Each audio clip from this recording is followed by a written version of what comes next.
didn't really choose this, you know. This chose me, right? Because I believe that someone is born an artist. You see, something like this, which is of the extraordinary. Someone is born that. You don't choose that, because don't care what I do, and I try to focus on all my passion and focus, and I was on art. It was like, you know, my name. Art was like, you know, my name, Gerald Edwards. But I'm originally born in Diego Martin, grew up in Laventille, and came to Arouca to reside.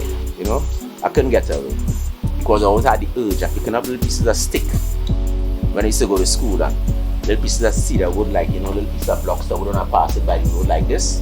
I would pick up these blocks of wood and carry it home and just stockpiling. I don't know the reason. I didn't even know the reason why I was stockpiling. That was at the age of about 10, 11, 12. Right? But at the age of about 14, 15, where that was the time of the Black Power, that is where the art really started to evolve, you know, come out. And I realized I had a feeling to do art, to do the same wood that I was collecting in the corner. And I started to chip and make little peace sign, like those little signs over there, peace sign and power sign, for around your neck pendants, Afro combs, stuff like that. And then it developed onto miniature pieces like this. You know, it wasn't that perfect as this, but I attempted miniature pieces, three-dimensional miniature pieces. So life went right wrong in a circle. So now at the age of 60, I gone right back to the miniature pieces, you know. So it's all my life. Let me dance now. Old style, home style now. Well, art is something that it has a certain amount of blessings in it, right? It has a feeling in art that gives you a certain satisfaction within yourself. You know what I mean? With the inspiration that you see through things, because it's an eye, it's a visual eye inside of you, that you just see things in things.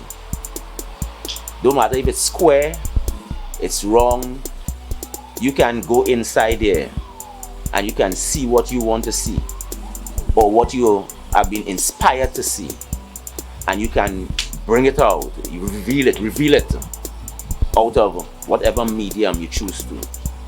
Art is something like that.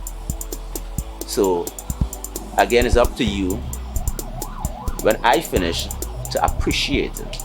And by the way you appreciate the art, I would know how powerful that piece of work is. You know?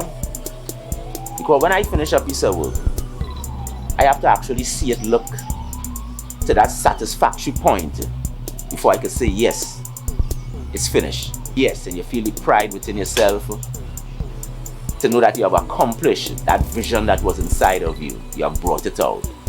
So therefore, this piece of work this is what I brought out. Look at it. You didn't find it looking like me? It's part of me. It looks like me. Don't you think so? Right.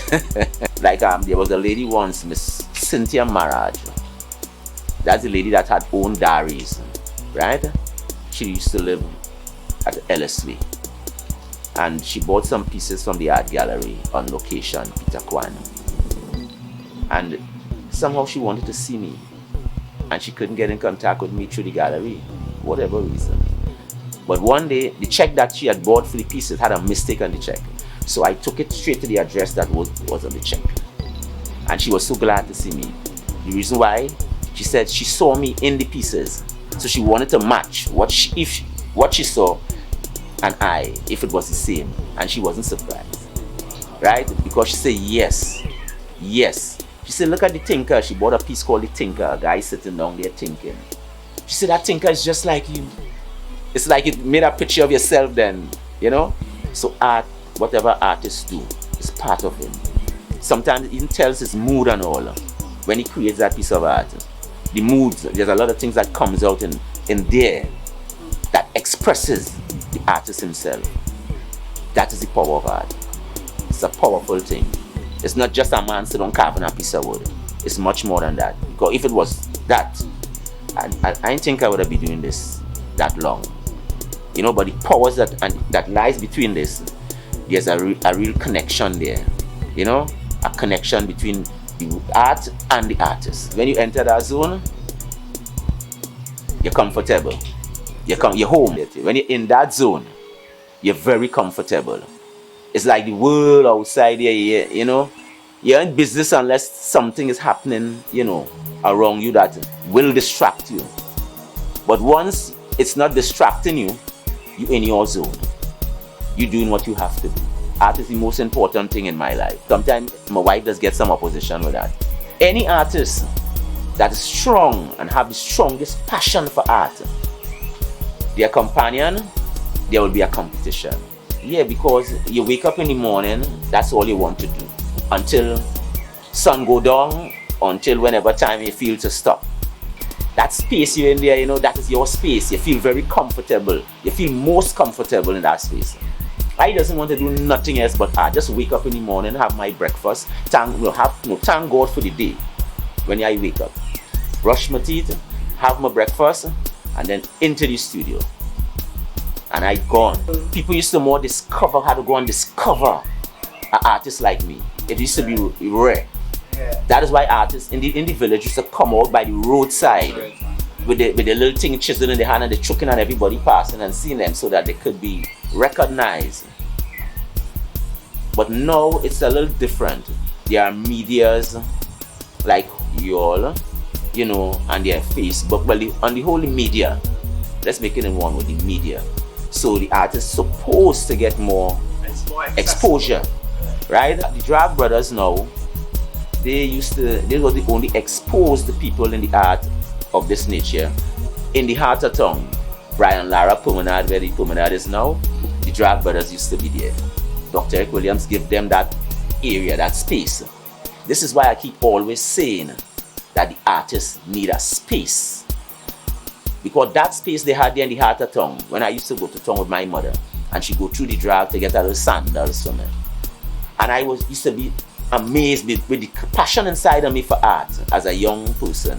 And then seeing these brothers and carving, making sandals, and doing all this craft work, it was like, wow, this is my tongue. Besides the tongue I end with the shoes and the clothes and thing, this little space and the drag here, this was like tongue for me. Because this is my vibes. I love to see what I'm seeing. It inspired me. So I used to go back home now, and I'm making my little Afro comb and my little pendant, black power, peace sign, you know. And I used to sell to the brothers on the block for a little $5 and a $10. I pass a lace in through it and sell it for a little thing. And then eventually, when I left school, I used to go back to the drag brothers now and sit down there when I have a little time and watch the brothers carve. And I will do a little thing too. And there was a brother in Snake Valley. He passed once and saw me carving by the Standpipe in Tunapuna where I used to live. And he stand up over me with a broad piece of wood in his hand. A plaque. And he had it turned so. And he watching me carving. I was carving a coat of arms 12 by 12. Trinidad coat of arms. And he watching me again. All of a sudden he say, how you going, my boy? I say, I did. I watch him. I look at the wood, but I didn't see what was on the wood. Because he had it turned so. You say, you're real good, boy, using a nail file and a razor blade to do that? You say, well, I could imagine if you had chisels where I do. You say, go buy Najee Bilai. I say, I had little chisels and thing, $25 a set, 7 chisels. There's chisels like these. These are the cheapest chisels. $25 was for the set. The set in this now is $100 and something. Almost $200, right? You get 7 pieces. You say, go down there and you'll get a little set, buy it and sharpen it and work your chisels. Instead of the razor blade and then because the razor blade have no finger, cut up. You dig? And I take my mother nail file and sharpen it back and front. And I cut it like a knife. Because you know, artists like that, you create your tools, you know. The Africans just create the tools. So I started to create my tools. So I start from the seed of it. And then I went, then he swing it open. He said, look at this. And when this guy showed me this piece of thing, it was a tobacco dance. A plaque. Look at this guy. He stand on the toes and he balance. He balance on the toes. Watch him, man. He on the base. I will put him anywhere and he will stand up. Anywhere and he will stand up on his toes while they're playing that drum. This is the pinnacle of art. People had told me that, well, you can make molds and reproduce and stuff like that. Yes, there are openings for that. But I like original. Right? If you want me to make a mold for you so that you can reproduce, then there could be an agreement with that. Right? No problem. Because, you know, we're in a business world. Right? But my agenda is, or my principle is, creating an original piece. I love to create original pieces, no matter how small it is. Original, because every pair of earring I make here is the original. They might look alike, but they are not the same. I might make 10 pairs in that, but they are not the same. Because I make them with my hand, I draw them with my hand, I don't use templates. You have 1, 2, 3, 4, 5, 10 bunnies there, and all 10 bunnies was drawn. Same size, looking alike, but they was drawn individually with a pencil. I draw one, I cut him out with my knife. I draw next one, I cut it out. So every little bunny you watch there is original. And that is the value of art. It was a blessing speaking to you all. And I appreciate that people like you are still there to show that the artist is still around. Gerald Edwards, right here, keeping it locked to District TT. Blessed love.